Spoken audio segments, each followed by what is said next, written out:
What is up, Steelers Nation? Thank you so much for jumping on to another episode of All Steelers Talk. I'm Noah Strackbine, joined always by my main man, Steven Thompson. Find us on youtube.com/All Steelers Talkers. Subscribe anywhere you get your podcast. The Pittsburgh Steelers, even with a loss on Thursday Night Football to the New England Patriots, somehow find themselves back in the AFC playoff race.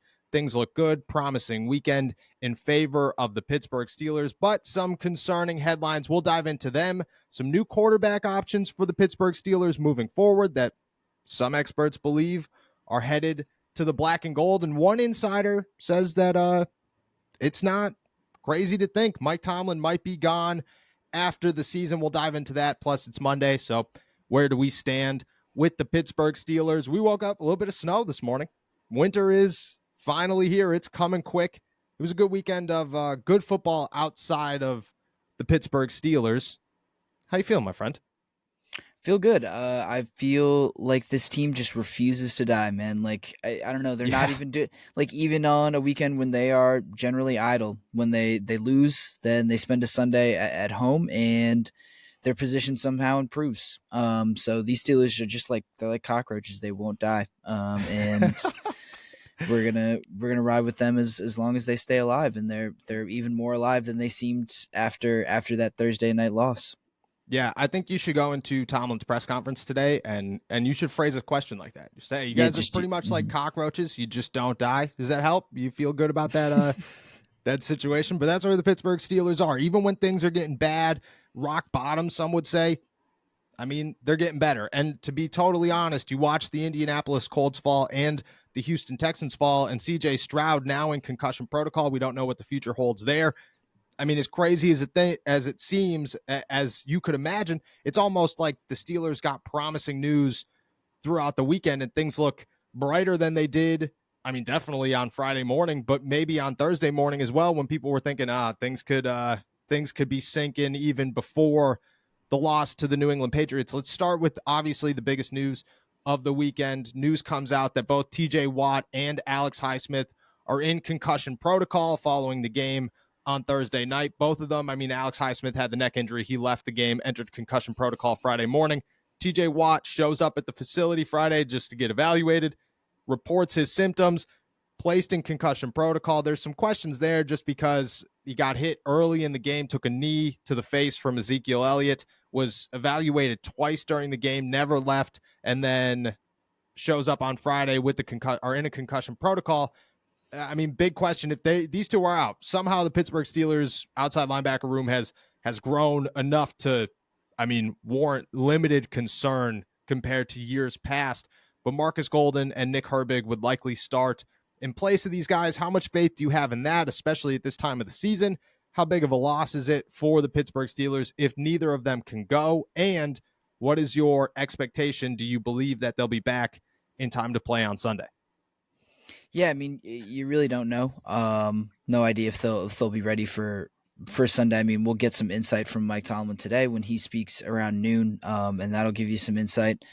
But for right now, it's a little bit of a mystery. I don't feel great about it. Obviously losing two players like that would be less than ideal, but kind of in a vacuum, I'm not really worried about Nick Herbig. That's always flicks up the you'll get Nick them eventually. Nick Herbig plays defense, Nate Herbig plays offense. You're like a grandma. That's how I compare to it. My grandma was here this weekend. She kept calling me by brother's name. That's like, you're like that with Nick and Nate. Exactly.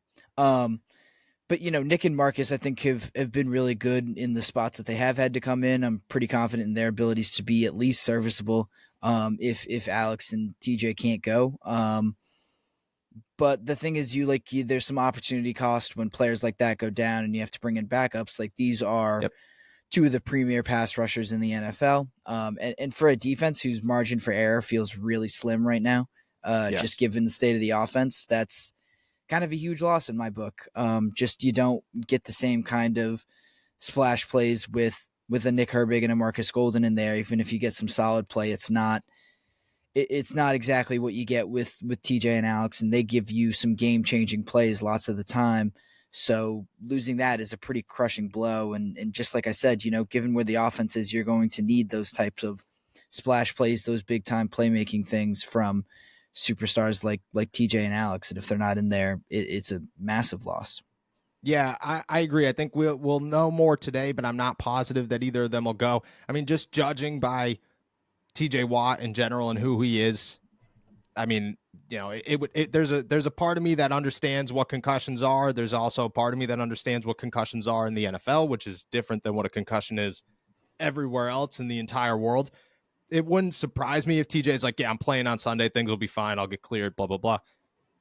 You look at the situation, though, and you're right. Like, the Steelers need splash plays. They need turnovers. They need pressure. They need splash in general from their defense. That's the only way that they find wins this season. TJ Watt and Alex Highsmith have generated, game-winning splash. They've won games for this team in the past. They're going to need to do so again moving forward. I think that just having that understanding, they're going to work as hard as they possibly can to get out of the protocol. And I know that that's out of their control, but, again, the NFL is different. It is a loss, even if Nick Herbig, even if Marcus Golden, like you said, they're quality guys. They're guys that they could be starters in the NFL for a week or two and everybody would be fine and you wouldn't really notice a major drop-off just overall. But what the Pittsburgh Steelers need from their defense, you're going to notice that drop-off. And that's where things get concerning, just because they have to live and die off of defense. And Mike Tomlin said it before, like, sometimes just getting a turnover in general is not enough for the Steelers offense. You need advantageous turnovers. You need turnovers that put you in position to score. TJ Watt especially has been that guy for the Pittsburgh Steelers. He has found ways in crucial moments to put his offense in the best case scenario to score. To not have that, especially against the Indianapolis Colts, I get they're coming off of a loss, which I guess probably helps. And Gardner Minshew didn't look great on Sunday, which also helps. But you're gonna need that. Like, this is a do or die game. You lose this one, your chance to make the playoffs are pretty much out the door.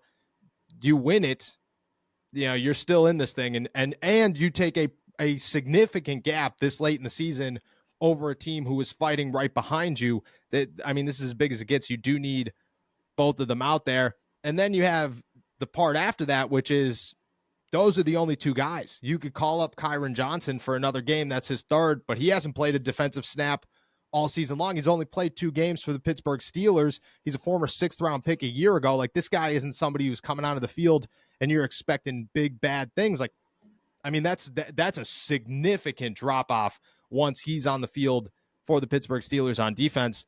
I am worried.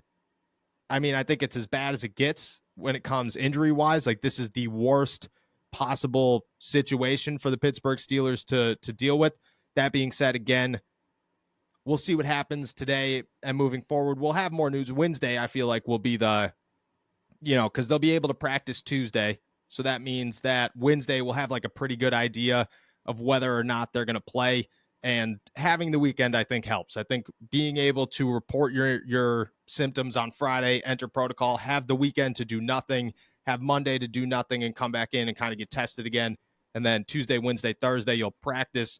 Friday, you'll get another day off, and that's where you'll try to get cleared from an independent neurologist. I think definitely works in their favor. But again, something to monitor, because significant loss for the Pittsburgh Steelers moving forward.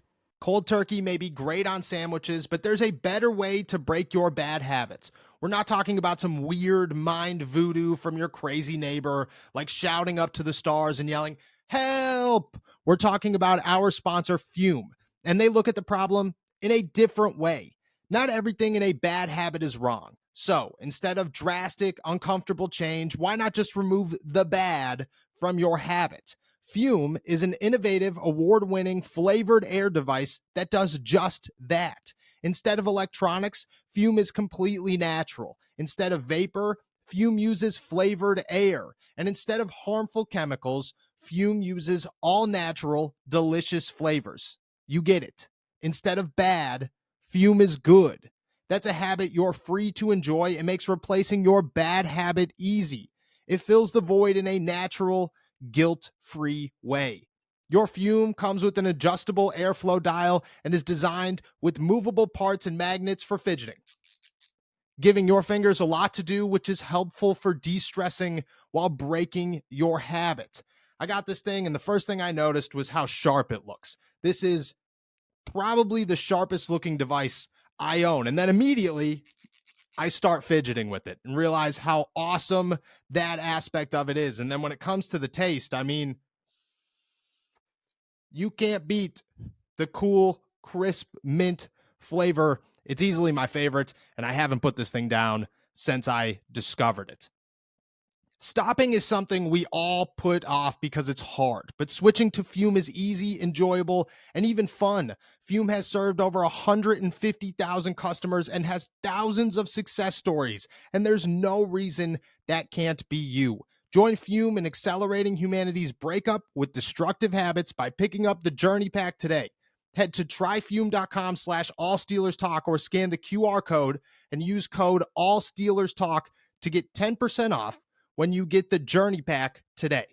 The Fume Solano launched last November, and you can upgrade your Journey Pack to the Solano to enjoy the premium walnut barrel and onyx black coated mouthpiece that has a smoother finish and still get 10% off.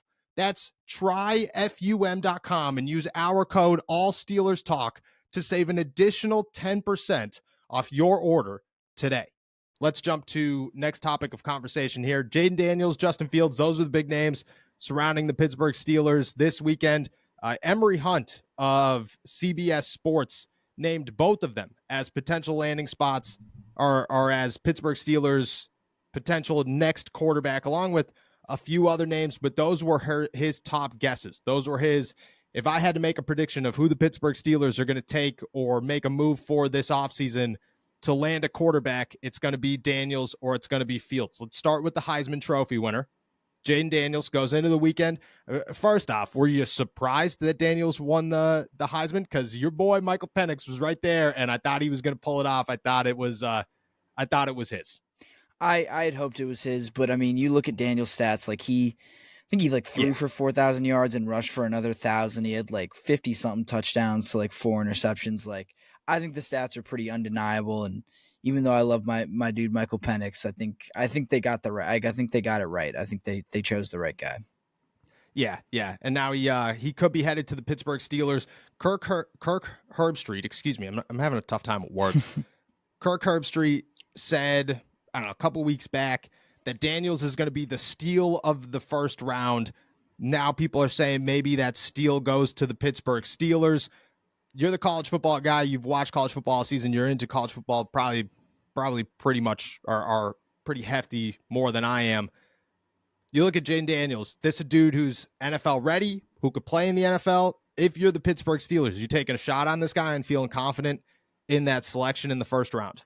Yeah, I think he can absolutely play in the NFL. I think he's got the arm. He's got the athleticism. He's probably got to put a few more pounds on if he's going to run the way that he did in college. And if you watched an LSU game, some of the hits that he took were unbelievable. That guy had no regard for his own safety at all. That's good. But if he's going to be that small, he's going to have to either play a little bit differently or, put on some weight if he's going to run like that. But he's got all the physical tools. He's done it, at the highest level of college ball and done it at, with incredible production as well. As far as his fit with the Steelers, I mean, I think as far as pure talent and, athleticism and everything like that, he's probably an upgrade over what Kenny was as a prospect. It seems like a little bit of a dicey proposition picking him in the first round. I haven't seen many people call him a first rounder yet. I think everything leading up to at least the Heisman ceremony was certainly not first round, maybe second at the highest. So I think that just using that kind of draft capital on a guy like Daniels seems a little iffy to me for the Steelers, just because I feel like they also have a ton of issues that are kind of more glaring, they need linebackers, they probably need another corner. They need some offensive linemen. There are, I feel like, bigger needs for this team right now than a quarterback, but I don't know. It seems like the type of thing where you could pick them. It's boom or bust, it's big time. Yeah. This is either going to be the greatest move that this franchise has ever made, or it's going to really go down in flames and you're going to end up having wasted a first round pick on a guy who doesn't end up playing for you or just get shoved down the depth chart, doesn't work out. I mean, That's my biggest concern, is just that there's a wide range of outcomes, and I feel like it's going to fall on an extreme end of the spectrum. So it's really just doesn't feel like a sure thing, which worries me. Where would you put Kenny Pickett in this year's draft? What round? You going deep? Yeah, I mean, look, like Kenny was definitely good enough to be a first rounder. I felt like the year he was drafted, but it was a pretty weak quarterback class comparatively, and this year it's really, really deep with quarterbacks. I feel like just up and down. So he's definitely getting pushed out of the first round. I feel like this year, and it's a little hard to see, because like Michael Penix is a second rounder at best this year, I think, is what I've generally kind of seen. So I don't know. You just put that as the benchmark, and it's hard to imagine Kenny going before the third round in a year like this. Would you put him before Daniels? No, I don't think so. So you're like, it's, and like that's okay, because I think I agree. Like Kenny was in a good draft, a third, fourth round pick, which is, I mean, you got potential there, but not. I mean, you're not a first round pick in a good NFL quarterback draft, and I think that's good. But I also, you said it yourself. The Steelers have so many other needs, where I think that this year's draft in a situation like that with Daniels or even Penix or whoever, it's a good place to be, where you don't have to put all this pressure to draft somebody in the first round. You could take, an offensive tackle or a center or another corner or whatever, and kind of bulk a different part of your team, improve them, and then surround your quarterback with more talent, while also getting a quarterback maybe deeper in the draft that doesn't necessarily have to have the pressure to come in here and start, because you do have Kenny Pickett, who's a first round pick, but might have more talent and more upside and a higher ceiling than what Kenny Pickett has right now. I mean, are you putting Daniels, like what round? Where are you putting, if you were looking at Daniels, if you were an evaluator, like if you had the draft board in front of you, you didn't have to worry about where quarterbacks are going, what round are you feeling comfortable taking a guy like Daniels in? The second, like when I say he's not a first rounder, like I feel like he's not far off of there. The third would be definitely a steal. I don't, like, there are just a lot of quarterbacks I feel like that are a little bit more pro ready than Daniels. Like, he's got some nice tools, but I feel like as someone who hasn't, broken down his LSU tape extensively, like I still think he's got ways to go as a decision maker, and like I said, he's got to put on some weight too. So yeah, this second rounder like feels about right. I mean, like if he's there at, I forget which pick the Steelers would have right now, like the 22nd, 23rd, something like that. Yeah, but in the second round, like, because if he's there at that second pick in the second round, like I'd be very tempted to pull the trigger. Like it's make a move, right? Because you already kind of cement one of your biggest needs in the first round. You can take care of that business, whatever it is, whatever it ends up being that you want, probably an offensive lineman. But then you can kind of take a risk on a luxury pick like Daniels, or maybe even like trade some of these picks like a Massa, pull together another second round pick just to give you some insurance. But yeah, I mean that's a range that I would feel absolutely comfortable taking a little bit of a shot on a guy like Daniels with. So the other option there is Justin Fields, who has had, definitely a very up and down career in the NFL, has struggled, has never found much success actually winning games. But I think the thing with him is he's just loaded with talent. There's so much talent in who Justin Fields is. He just hasn't been able to put it together. And every group chat I'm in, when it comes to just like buddies and other writers and whoever, is just the general consensus is, well, the Chicago Bears are pretty bad. And maybe that's the reason that Justin Fields has also found himself being bad in moments. If he's on the trading block, which very much well could be the case. Like, maybe I'm wrong here, but if I'm the Chicago Bears, even if Justin Fields is the dude, he's got 1 year left on his rookie deal. You have an opportunity to draft a guy like Caleb Williams or a guy like Drake May or whoever with that first pick in the draft. Plus you have another pick in the first round to use on like a real first round draft pick. If that's the case, I don't think I'm holding on to the guy that only has 1 year left on his rookie deal. I think I'm looking at the situation and saying I could do a lot more with a less expensive quarterback over the next 5 years than having to worry about re-sign Justin Fields if he's on the trading block. if this is where he is for the Pittsburgh Steelers, are you making a move? Are you comfortable if you're the Pittsburgh Steelers making a move? What's the price range you're going for here? Because I have a number in mind. I have a pick in mind that I'm giving up if I'm the Pittsburgh Steelers that I think is pretty realistic. I want to see if you match that pick. Yeah, I'm a big Justin Fields guy. And I think same. I want to say same. Yeah, and I think you kind of hit it spot on. Like in a much better system, I feel like we have a much different opinion of Justin Fields. With it being said, the Pittsburgh Steelers right now are not a much better situation. Much more talent, equally as bad coaching. Yeah, sure. But I still think like overall organizationally, yes, they're not cursed. I will say that. Well, yeah, but I think the better talent thing is pretty significant. Yes. I really don't want to say that I'd give up a first round pick to get Justin Fields, but I feel like that's what it would take. It would take a first round pick and probably more. And I'm pretty willing to say that I would give up a first round pick and a little bit of filler for Justin Fields. I just think he has that much potential, and I feel like I don't know. He just shows you flashes that I'm like, if he can get put in an offense that has any idea what it's doing, any idea how to use the talent that it has, this is a guy that we could be talking about as a Pro Bowler, as an All-Pro guy. Like, I agree. I just see that type of talent there, and you give him a defense to work with as well, and you're in great shape too. I mean, I think the only hiccup is you're forced to make a quick decision on whether or not to extend him with 1 year left on his deal. So if you get him this offseason, it's a little tenuous. Like, he could have one good year, but you never really know. Like, just how could you pick up his 5th-year option this year? If you get him in the offseason, you could still, as long as you do it before the deadline, right? I forget what year he was drafted in. I don't.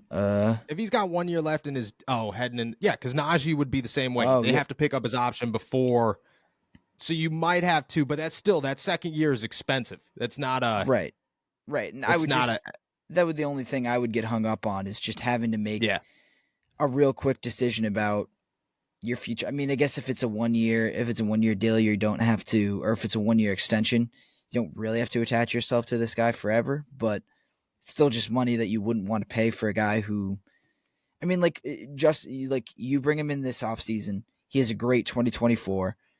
And then, like, even then, do you trust that as kind of, okay, well, we can rock with this guy for years to come? Like, I don't know. That seems a little bit of a dubious proposition, just not totally guaranteed. Yeah, I agree. I think you look at him as a risk, obviously. Like, nothing's guaranteed here. And the turnaround time does worry me. That's why my number was lower. It was actually, and like, maybe I'm not realistic enough with this one, but I think that the Pittsburgh Steelers could give up a second, or like would be willing to give up a second and more, like some fillers, maybe a future second, or I mean, maybe a player. Maybe you're sending Najee Harris. Maybe you're sending Deontay Johnson. Who knows? I don't know if the Chicago Bears are necessarily like all on board to be like, let's take another wide receiver from the Pittsburgh Steelers. But I think a second round pick is like where I think it depends on who's calling, which is obviously significant. But I don't know how many teams are going to be in the running for Justin Fields. Like, maybe there's a couple, but I think overall, like, it's going to be a team that is in contention for the playoffs, who doesn't have a young quarterback who's already succeeding. And I think a lot of those teams are kind of already filled. Like, maybe the Seattle Seahawks are a team to watch because Geno Smith is a question mark, but they already paid Geno Smith. So you're going to pay 2 quarterbacks. Like, that's also, you have no idea what's going on there. There aren't really like a ton of other teams that you're sitting around. Maybe the Detroit Lions are a team to watch, but Chicago's not trading within the division. That's never going to happen. I think that it's limited. Like, the teams that are actually in the running for this guy who could make a move, which could help the Pittsburgh Steelers. I mean, you think there's any shot a second round pick and maybe some more gets it done, or you think I'm way out in left field here? No, I mean, I think you make a good point. Like, a second round pick in Deontay Johnson, like, that'd be a pretty good, like, security blanket for whatever quarterback they end up drafting with that first pick. Yeah. Like, I don't hate that at all. I think that could work. I just feel like the asking price is going to start at a first round pick, Like, Yeah. They drafted They drafted Fields, what, I think it was like top 15, 18th or something. I know it was top 15. 14th maybe. Yeah. So I don't think they're going to want to kind of level down in that sense. I think you're going to have to, if it's a second round pick, you're going to have to give them kind of a, I hesitate to use this word, but like a first round talent, in terms of player, Yes. like a guy you could kind of reasonably line up with a first round pick. So I feel like Deontay is a player that falls, like maybe Najee falls into that category as well. Like I think Pat Freiermuth might as well. Like that could maybe Pat work. Might. Pat might. So like I think the Steelers would have options, and like losing those guys, like any one of those guys would be, significant. It's not ideal, but I feel like those are losses that you could maybe live with if you feel like you're getting a quarterback that you can really believe in. So where are you going with this? Say it's a second round pick in Deontay Johnson. Say that's as good as it gets. Omar Khan works a little bit of magic. That's what he's able to pull off. Second round pick in Deontay Johnson for Justin Fields or Jaden Daniels, maybe end of the second round without giving up anything. What direction you going? That's a good question. I'm kind of tempted to say Fields, quite honestly. Okay. Yeah. I'm going to go with Fields. I'm a Fields guy. I'm going to stick with him. Yeah. I like Fields. I think I'm going Fields as well. Daniels, I think, is less of a question mark, more NFL experience. My thing with Fields is there's no competition. Like you're not coming in here and competing with Kenny Pickett to see if you're the best, if you're the better quarterback. You're starting day one. Kenny Pickett's your backup. It's unfortunate for Kenny Pickett, but the Pittsburgh Steelers, like Justin Fields is a guy that you said Pro Bowler. I really truly think that people who dissect NFL film watch this guy and say if he was on a really good team, like they might be a contender. Like they might be able to bring him somewhere. And the Steelers have way more that they need outside of a quarterback to make things, actually happen. But you're not shooting for, in 2 years, Jaden Daniels is good enough to lead this team to a Super Bowl. You're shooting for in 2024, we got to win a damn Super Bowl because TJ Watt's running out of time. Cam Hayward's on the last leg of his career. Minkah Fitzpatrick's running out. Like, are we going to waste the prime? I think if you get him. And then that's the thing is in 2 years, especially if you get rid of Deontay Johnson, by the time Justin Fields' contract is up, you got options to just pay your quarterback and then have a bunch of other guys that aren't taking up all of your cap space. You go win a Super Bowl, Cam Hayward's walking out in glory. You don't got to worry about his massive contract anymore. And I know that that's a significant loss, but hopefully you did enough with Keanu Benton at that point to kind of replace him. I think it makes a lot of sense. I'm going Justin Fields as well. You going Justin Fields or Michael Penix? Ooh, yeah, Justin Fields. I am too. I think at that point you just got it. And I think Justin Fields is young. Like I have his age here. He's only 24. He'll be 25 by the start of next season. Kenny Pickett's 25 now. So right. Same age. You got a young quarterback that you could do a lot with George Pickens, with Pat Freiermuth, Calvin Austin's still Calvin Austin, but you could go into the draft. It's a deep wide receiver class too. You could go get some wide receivers in this year's draft. You could have a very young offense and be just fine. I think that's a good move. We'll see what happens with the Pittsburgh Steelers, but very interesting names to watch as they head into the offseason. All right, next thing I want to talk about here. Ray Fittipaldo, insider for the Pittsburgh Post-Gazette, said over the weekend during an appearance on 93.7 The Fan that there's a 50-50 shot that the Pittsburgh Steelers move on from Mike Tomlin this season. Made the assumption that it is the last year of his deal next year. I thought it was 2 years from now, but it's next year, which he says if you're gonna look at this one of two ways, you're either going to extend him this offseason or let him go. He says, quote, 50% chance. But here, let's go through this because I was thinking about this morning. We'll know pretty soon after the season ends what direction Art Rooney II is going to go here, because if he does nothing and he brings him back for another year, you have to extend him. There's no reason to bring him back in 2024 as a lame duck head coach.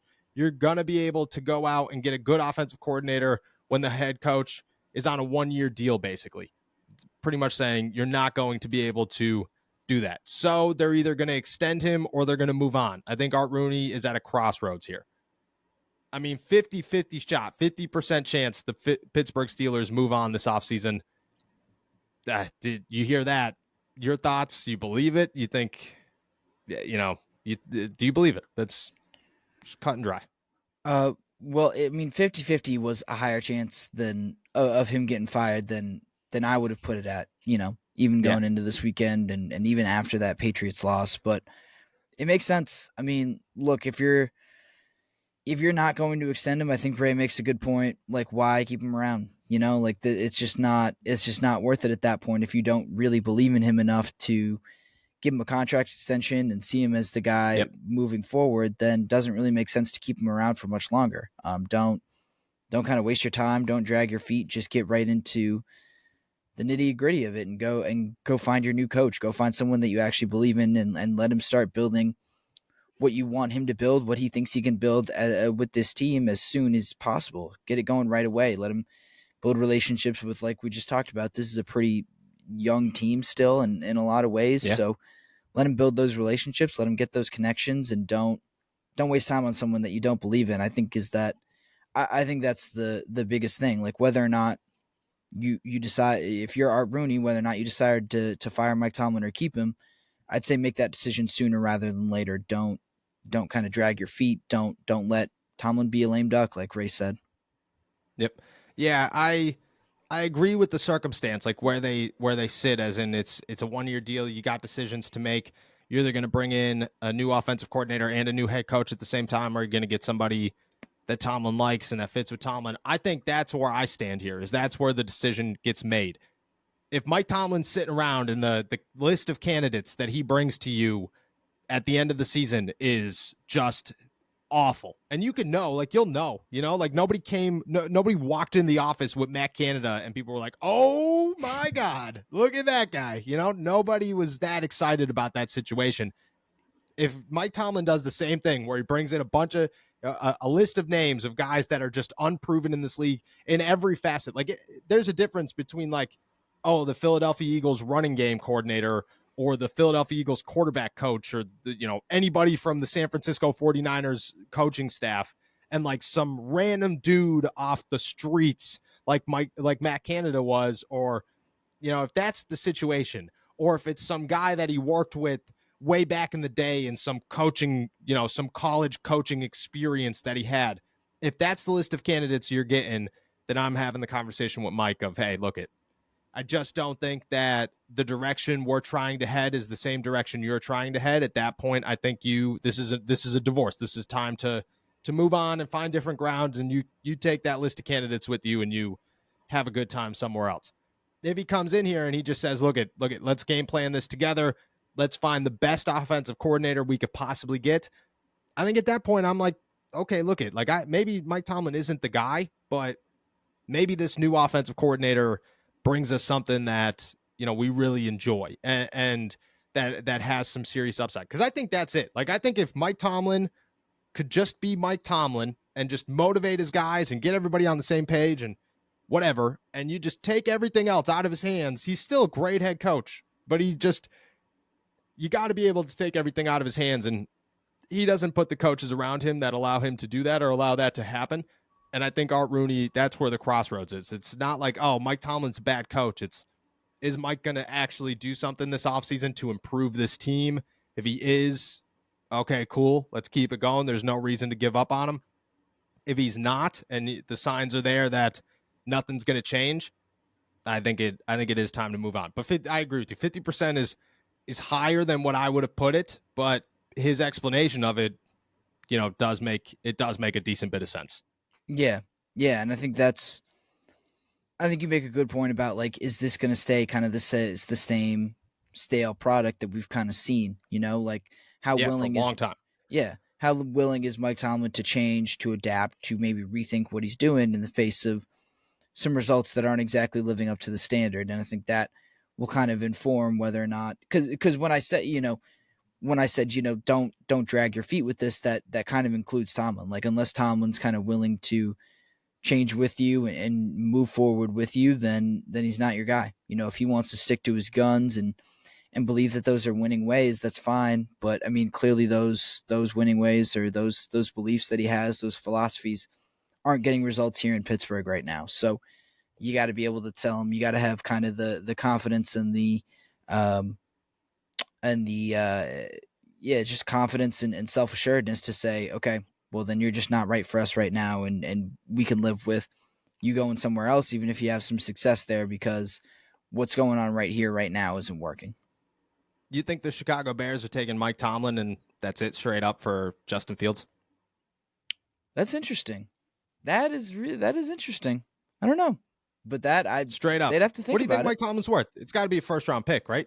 Like, you're not giving up Mike Tomlin for anything less than a first round pick. And even if Pittsburgh Steelers fans have seen the worst of Mike Tomlin, the Chicago Bears look at Mike Tomlin as a god, like, and any team who has struggled for the last 10 years look at Mike Tomlin and go, it'd be really nice to have some winning records around here. That'd be phenomenal. Yeah, it's so funny. It's really funny, kind of the difference between like the national impression, like the impression outside of Pittsburgh of Mike Tomlin versus the one inside. Like, not saying any one is more right than the other, but like, it's just funny to see how completely detached those two impressions of him are. Yeah, I agree. I think if you called the Chicago Bears tomorrow and said, hey, at the end of the season, we'll give you Mike Tomlin. Even if they lost every game from here on out, the Steelers could go winless and finish with Mike Tomlin's first losing record. You call him the day after the season and go, hey, we'll give you Mike Tomlin for Justin Fields straight up. I don't even think they'd say yes. The papers would be faxed to the NFL before they were even able to agree on a deal. That's how quickly I think Mike Tomlin could get dealt in the NFL, which brings up a bunch of questions, but we'll talk about that later. Over the weekend, last thing I want to talk about, over the weekend, Pittsburgh Steelers found themselves in 8th place in the AFC, begging for a shot to get back in there. Everything looked dark. There was no light at the end of the tunnel. This season was over. By the end of Sunday, they climbed themselves back into 6th place. They watched the Indianapolis Colts fall. They watched the Houston Texans fall and potentially lose their quarterback short term. They currently sit 6th. We didn't answer this question on Friday because this is a Monday question. I knew that the weekend was going to bring a different mindset, let things calm down. Now that everything has settled, the dust has settled, they enter a pivotal week against the Indianapolis Colts. Where do you stand with the Pittsburgh Steelers? I don't really think I stand anywhere different. I mean, I feel the same way that I did after the Patriots game. I mean, even though they've moved up into playoff position, I don't see them winning games down the stretch. I mean, I think they win maybe one more at the most. Yeah. I'm just not optimistic about what they're going to be able to do. I mean, Seattle, been up and down, but I still think is kind of maybe not the more talented team, but they're playing better football right now. I mean, the Bengals have kind of found their footing with Jake Browning, and then the Ravens are the Ravens, and the only really great chance that I feel like they have for a win is Indianapolis this weekend, and even that is iffy. That's a team that's like really been able to figure some things out despite a bunch of injuries and losing some guys. Like, I just don't really see how the Steelers stack enough wins down the stretch to put themselves in a playoff position. It just doesn't. I don't know. Maybe they do. I certainly think they have the talent to and the potential to, but it just doesn't seem likely right now at all. So I'm not optimistic on their playoff chances. I think they're going to kind of honestly fall well short, and not just sort of short like they did last year. It's going to be by a little bit of a more significant margin. I just see them kind of limping to the finish, quite honestly, because they haven't really given me any reason to think otherwise. Yep, I agree. You look at the playoff picture. The Indianapolis Colts don't worry me.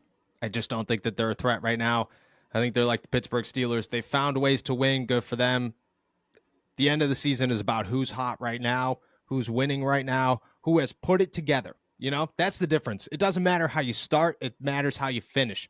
The Pittsburgh Steelers started terribly.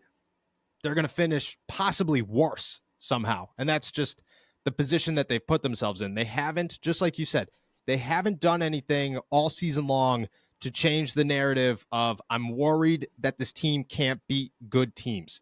They did nothing. If anything, they've fallen backwards, and now I'm less confident that they could pull off wins against teams like the Cincinnati Bengals or the Seahawks or the Ravens or even the Colts. But again, the Colts don't worry me. It's the Denver Broncos, the Buffalo Bills, and the Cincinnati Bengals. Those are the three teams that are hottest in the NFL, are in the AFC right now, that are marching their way into playoff spots. And they have two teams in front of them, because I think the Browns are also good right now. The Indianapolis Colts and the Pittsburgh Steelers, who are very beatable. And down the stretch, those teams that are hot right now, those teams that are going to win, those teams that are going to fight their way into, they'll go 4-0 in this last stretch because that's what they need to do. The Pittsburgh Steelers aren't going to hold up and be able to outwin those guys in these games. If they won those two games, if they beat the Arizona Cardinals and they beat the New England Patriots, they set themselves up to go into the next 4 stretch and just win 2 games. Like, that's all you got to do is win. It doesn't matter how you do it. But even then, like, your stance on them is like, okay, cool, they get in and then they get smoked somewhere. It's not going to happen. Right now, I stand there and say it would surprise me more if they won 2 games in this last 4 than it would if they lost all 4 of them. That's where I currently stand with the Pittsburgh Steelers. And I think that the Denver Broncos, the Cincinnati Bengals, and the Buffalo Bills are just too hot. They got too much talent, and they're just too motivated right now. And that's the big, like, the Steelers just don't look like they care. They look like the season's over. They look like they won 7 games, and that's great, but the season hasn't gone as they hoped. And, it kind of feels like a lot of them realized that the Super Bowl isn't a real possibility and that they've already packed it in and they're waiting for next year. That's where I stand. Don't think it's possible. I think that the end of the season is going to get worse before it gets better. But there'll be plenty of conversations that come with that, especially around the head coach, especially around the quarterback and the offensive coordinator and pretty much every other position for this team. But if I had to guess, I've already texted my dad. Me and my dad were joking yesterday. He's a big Denver Broncos fan. And he called me, busting me, and he goes, so we're going to go to Denver when they sneak their way into the playoffs here and Pittsburgh's on the outside? And I'm like, yeah, probably. That's just that's where they sit currently. The NFL in these last 4 stretches, they set themselves up terribly. I don't think they pull off a win. Stinks. We've come a long way. We've drowned pretty heavily in 2.5 weeks. Right. I would love to pull that up and just be like, they could do it, man. This is the difference. I mean, going back 3 months to when we first did this Where We Stand thing, or even where we stood going into week 1. I think we did one before that, and man, we were pretty wrong. We were pretty wrong. Even if these guys make the playoffs, we were pretty wrong. Yeah. But it's where they stand. They did it to themselves, and nothing we could do about it. We just sit here and talk about it. With that said, we're heading out of here. Thank you guys so much for jumping on to another episode of All Steelers Talk. Make sure to subscribe to us on YouTube, youtube.com/All Steelers Talk. Check us out anywhere you get your podcasts. And as always, find all of our work at allsteelers.com and our pit coverage at InsideThePanthers.com. It might be snowy. The Steelers might be losing, but it's a new week in the Berg, so let's try to enjoy it. With that said, enjoy another beautiful day in the Berg. Peace.